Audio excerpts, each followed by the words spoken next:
everybody. This is Alan Petersen with Meet the Thriller Author. And in today's podcast, I'm interviewing James Sumner, who writes the Adrian Hell thrillers. And so I'm excited to have him on the show. Hi, James. How are you doing? I'm very well, thank you, Alan, for inviting me onto your show. Thank you so much for coming on the show. Before we get down to the questions, can you tell us a little bit about yourself, please? Of course, yeah. I live in the north of England, which is bigly cold and wet and grey, and that's just in the summer, frankly.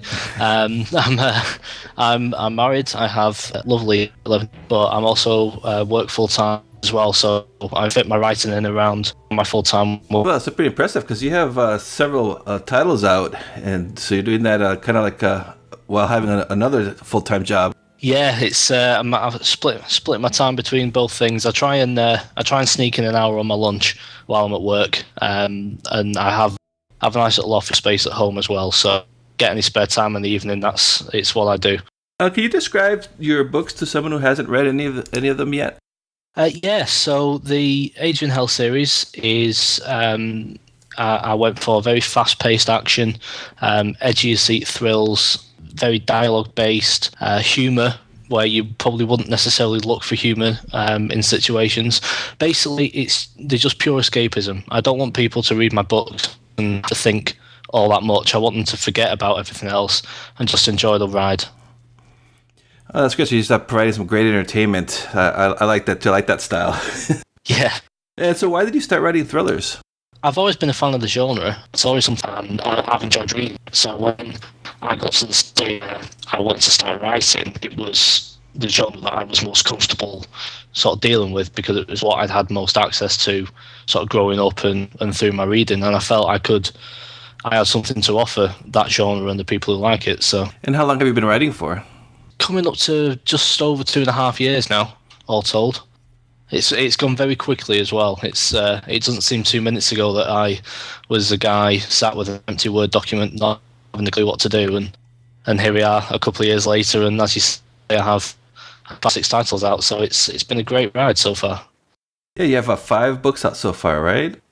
That's right, yeah. There's 4 in the Adrian Hell series. I also did a spin-off series based on the global tech industries, which does feature in Adrian's series as well, but that's got 1 title so far in the series. And of course, got the Adrian Hell book due out in a few weeks. So busy time. I'm very busy, yeah. So what are some of your favorite thriller authors, and did they influence your writing style when you started to write? Yeah, I mean, obviously, writing this sort of genre, you have to tip your hat to people like Lee Child, who very much brought the genre to the forefront and showed the world how to do it properly. And I mean, I've always been a fan of his work, definitely, but he was part of the inspiration, I suppose, seeing what he'd done, the characters that he built, and obviously the following that came with that. That's very much something that I want to try and emulate. And there's people like Vince Flynn, who obviously his main protagonist is probably more similar to mine than the Jack Reacher character, in that he's an assassin and things. So yeah, there's definitely the influences there, but I always thought I could put my own twist on the things that they do and obviously make it my own and hopefully carve out my own place in the market for it. Is it set in the UK or is it in the US? So it's set in the US. It was a decision I made. I was looking at it from a business point of view when I first started out, and you look at Amazon and they have 15, 20 million people, 20 million ebooks. The UK have 5 or 6 million, which is nothing to sneeze at, but I wanted to appeal to the biggest possible audience. So it's an American thriller. It's set in America. The main protagonist is American, but his best friend is British. I wanted to use that partnership and have not the language barrier as such, but have the difference in dialogue and the difference in culture there, just to kind of imprint myself on it a little bit. Did you find it difficult to write with American English? Yeah, it was something. It did take my head around, certainly.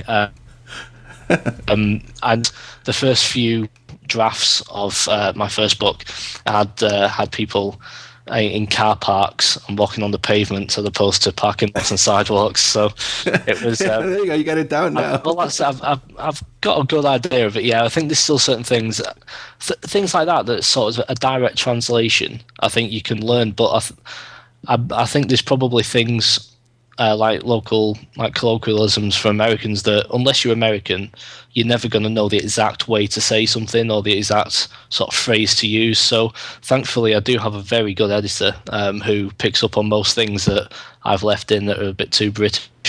But yeah, it's a challenge, and I must admit, I find myself using Zs instead of Ss now when I write things in English, and I do get confused sometimes. And so, now, what actually inspired you to write your first book? Like, what was what said, I'm going to give this a shot?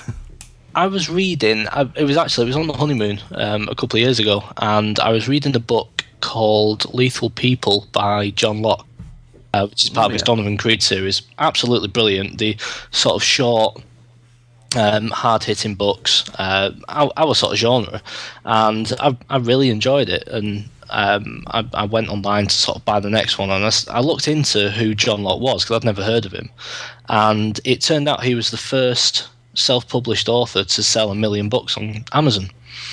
And and I've always wanted to write, but I think I was either too young or didn't have the focus to really make something of it. But after reading that book and after looking into him, I thought, well, he's done that on his own, and it was a really good book. But I thought I could do that.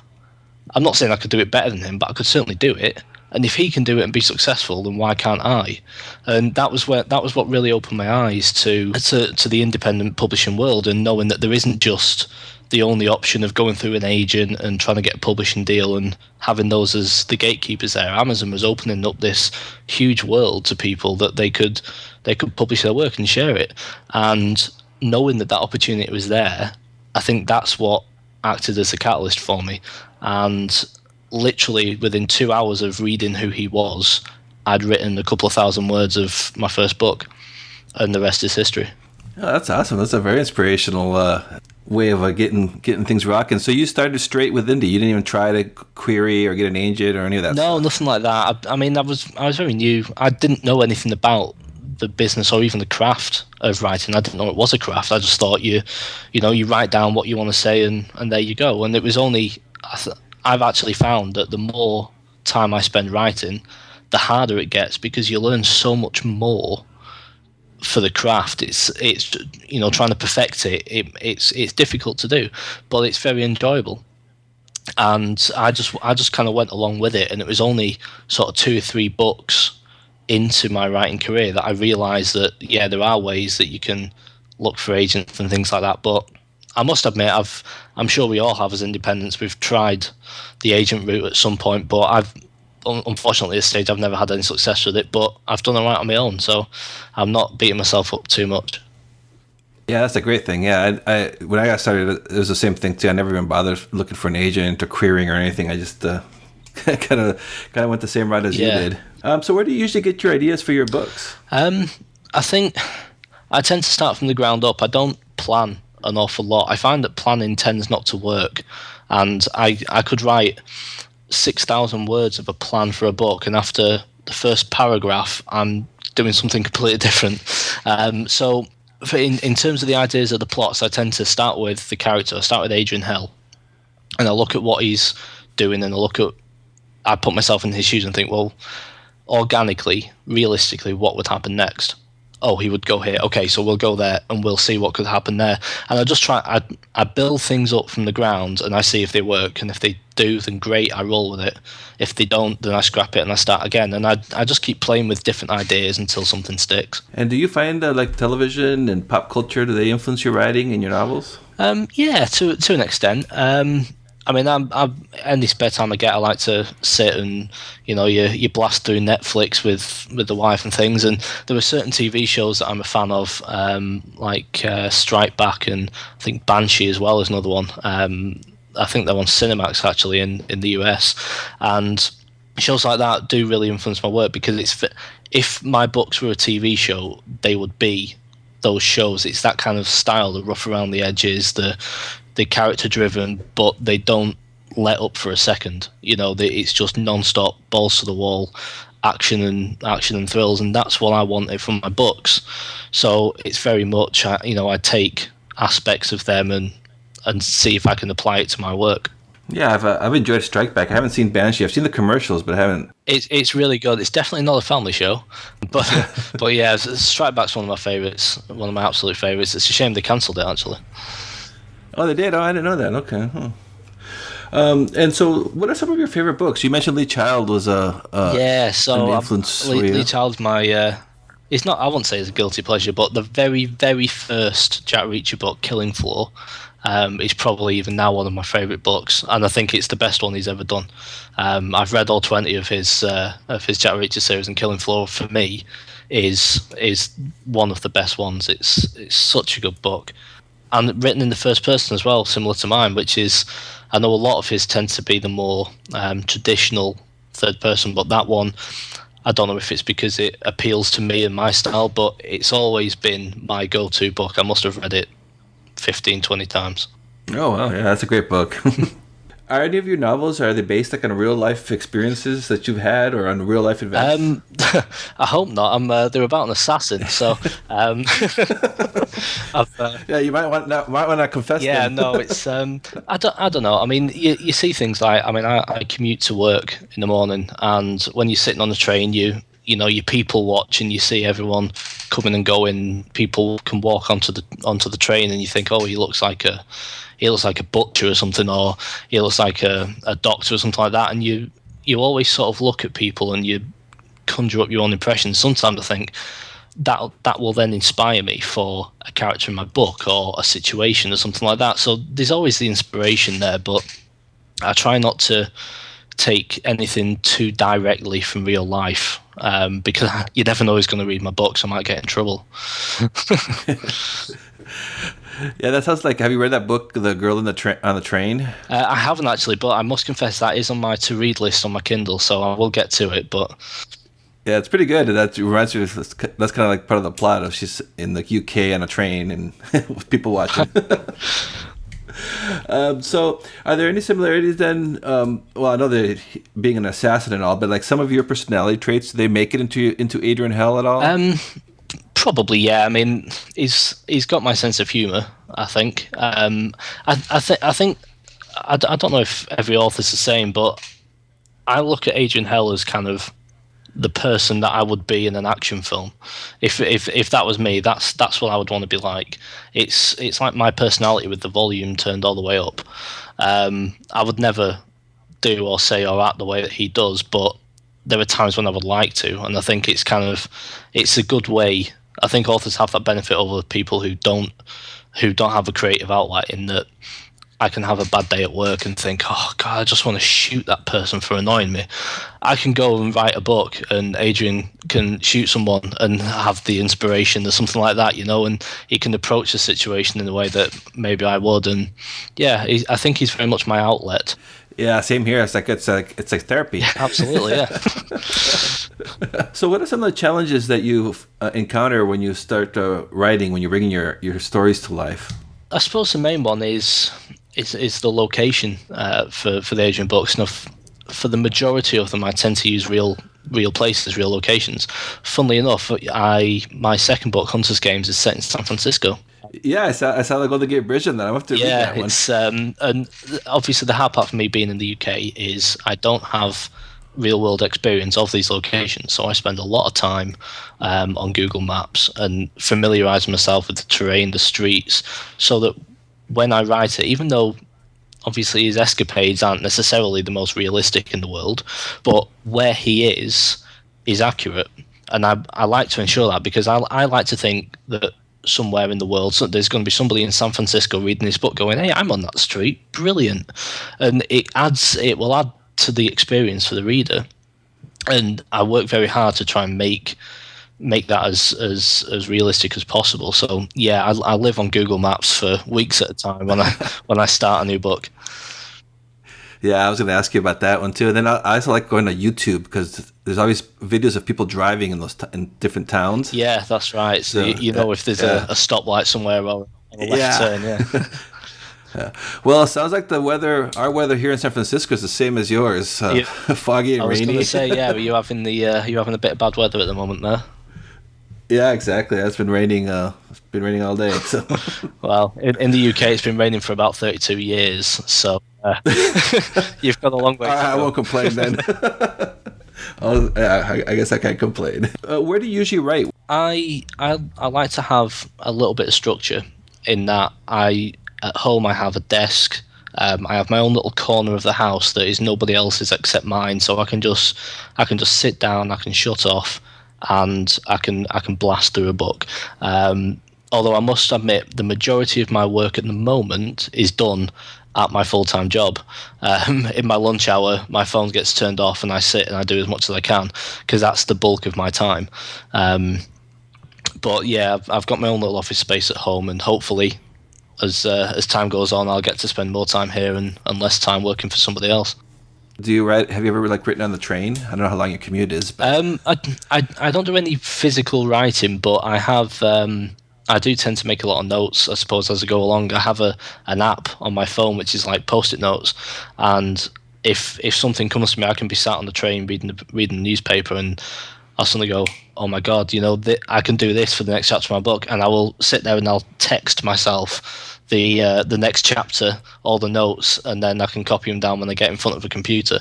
But my core writing is done at a desk in front of a computer, sort of away from the rest of the world. Do you use a Word doc or another writing process? I use Microsoft Word. Yeah, I'm pretty old school in that respect. I know a lot of people use Scrive now. I must admit, I tried that and I didn't have the time to figure out how to use it effectively, so I just never bothered. So I'm sure there are better ways of doing it, but MS Word works for me. Whatever works for you, because there's George R.R. Martin uses an old DOS computer to write his book. So, like you say, that works for him. I think I might get one of those. He's done all right, hasn't he? Yeah, exactly. So, and so can you describe a little bit about your writing process? You said you don't outline or plot very much. You just kind of... No, I just kind of roll with it, really. I have a rough idea where the character's going to end, because I try and plan. The only plan I do is I plan the basic stories sort of 2 or 3 books in advance. So, for example, I'm about to release the 5th Adrian Hell book, but I know what's going to happen 2 or 3 books down the line. So because I know where he's going to go, it gives me a little bit of guidance as to how he's going to get there. And obviously that journey from point A to point B is the bulk of the book. So I just kind of let it... I don't know, it kind of writes itself. I know it sounds cliched, but I just kind of let it happen, and if something works, I'll stop, go back to where it started working again, and redo it. But I don't like being too linear in my approach to writing the books. I like to just let it all happen. And now that you're writing a 2 series, right? Because you spun off that Global I've Tech. got the Global Tech series. Yeah, that's there's 1 book out. I've got another one in the wings as well. So. How's that working for you? Working on 2 series? Do you work on one first and then the other, or you go back and forth? It's tricky because I'm not very organised. Outside of my mind, I am very organised. Everything has a pile, everything's filed correctly. But inside my mind, it's like a tornado of just chaos and words.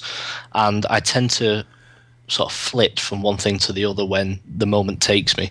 I made it a little bit easier on myself because I made the Global Tech series intertwined with Adrian Hell. So the first Global Tech book actually serves as a bridge between the 4th and 5th Adrian books. So because they're all related, it's kind of natural to go from one to the other instead of having to try and do 2 completely separate projects at the same time. They're linked, so it doesn't feel like I'm working on 2 series as such, which does make it a lot easier. And what is your your writing day when you sit down to write? So you just kind of zeroing in, and do you just unplug and just focus on that? Yeah. So I'd say I've been doing this for sort of 2.5 years, and it's only been the last sort of 6 to 9 months where I've started to look at it more of a business as opposed to just me being an author, because being independent, you have to do everything yourself, and if there's nobody looking for my books, then it doesn't matter what I write, no one's going to see it and it won't make any money. So what I try and do, I've tried to sort of get a structure for myself so that in the morning, sort of before lunchtime, that is when my mind works the best. So that's when I try and do all my writing. I'll just blast. I have this like a CD of just nature sounds, like just a storm just playing constantly, and I can put that on, and the entire world fades away, and it's just me and the page, and I can get 2 hours of solid writing done, and I'm happy with that for the day. So then after lunch, I can look at the business side of things, the social media, the marketing, all the boring stuff that I have to do because I want to do the stuff that I do in the morning, you know? Yeah. Do you write every day? I try to, yeah.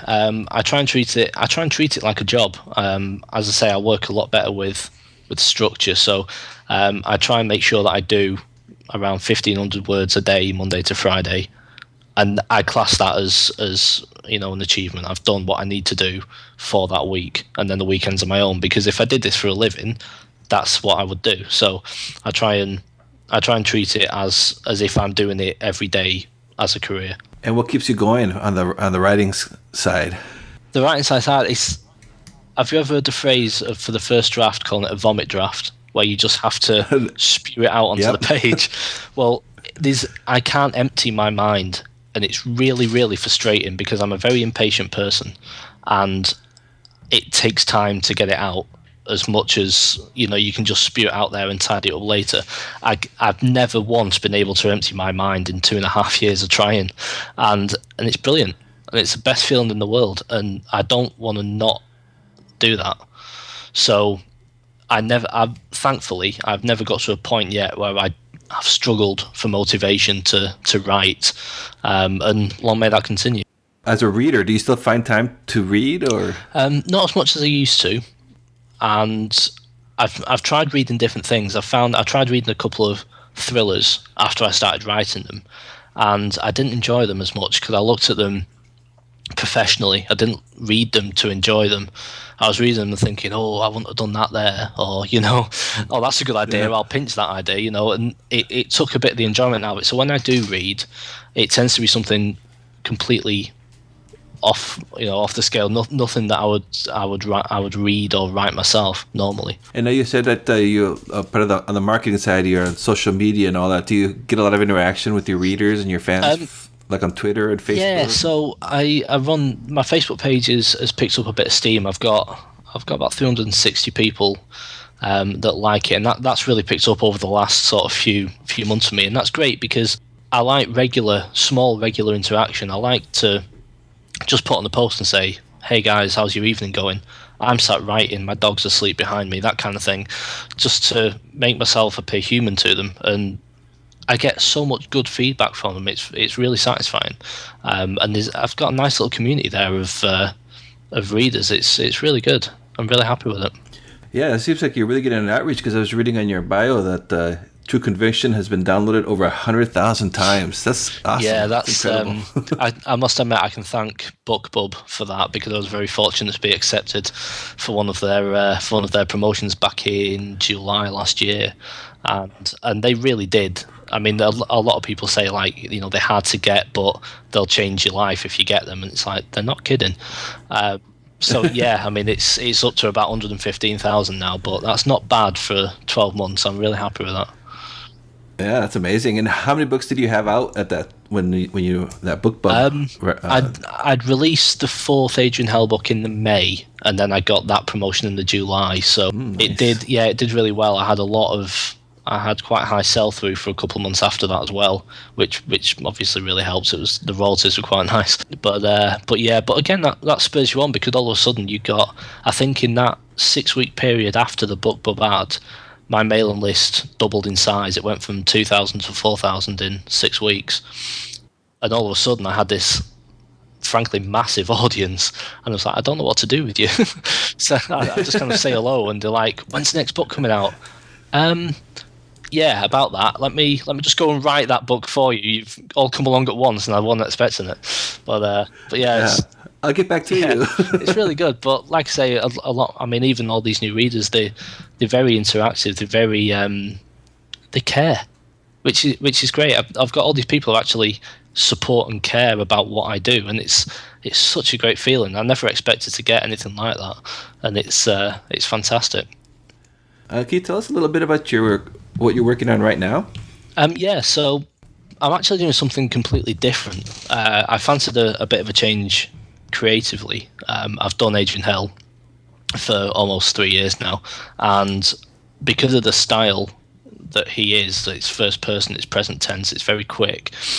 But that kind of style, whilst it has its benefits, it has its limitations as well. And as I'm growing as an author, I want to kind of spread my wings a bit. So to be quite honest, I went on Amazon and I spent a good few hours looking for a gap in the market in terms of a genre that was big but has kind of dried up. And I picked one and I started writing in it. So at the moment, I'm working on a young adult fantasy adventure series. It's a planned trilogy. It's very much in the vein of the City of Instruments series, like your Rick Riordan, your Harry Potter, that kind of thing. Obviously, it's very different. I've not shot anybody yet in the book. I've not swore. There's no blood. It's quite boring, frankly. But no, it's really good. I'm really enjoying the difference in style, the difference in pace. Obviously, it's aimed at a much younger audience. I think I wanted something my son could read. He's 11 years old and he's never read one of my books, but he's my biggest advertising mouthpiece because he brags to everyone. So, my dad's a best-selling author. Oh, right, are his books good? I have no idea. So he's actually reading it as I'm writing it, a couple of chapters at a time. Oh, that's awesome! So your son's your beta reader. Exactly, yeah, and he's actually picked up on a couple of spelling mistakes as well, which is quite embarrassing, frankly. But no, he's enjoying it. You tell him you did it on purpose. You just want to see if you caught him. Yeah, it's part of his homework. But no, he's enjoying the book, and I'm enjoying writing it. So at the moment, that's what I'm working on. And are you going to publish it on, with your name? With your name, or are you going to use a pen name? No, so I'll let you in on a trade secret. James Sumner is actually my pen name. It's my secret identity. But no, I thought about that because I thought I've got to the point in the process of writing it where I'm starting to look at the end game now, when it's how I'm going to market it, what the cover's going to look like, that kind of thing.